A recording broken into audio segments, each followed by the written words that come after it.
ईमान दिल में आ गया तो एक कशाकश अंदर शुरू हो जाएगी। आपके नफ्स की ख्वाहिश कुछ और है, ईमान कहता है गलत। कशाकश होगी कि नहीं? ये अंदरूनी जिहाद है अपने नफ्स के खिलाफ। जैसे फिरौन ने कहा था, अलैसा ली मुल्क मिस्र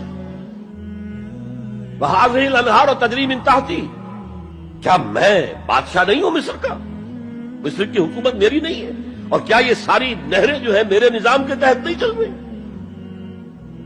इसी तरह बुरा ना मानिए, हमारा नफ्स कहता है ये जिस्म मेरा है, मेरी मिल्कियत है, इट्स माई डोमेन, मेरी ख्वाहिश पूरी करनी होगी। जैसे उसने कहा मैं नहीं जानता कोई खुदा है मेरे सिवा और मेरे ऊपर, मैं नहीं मानता।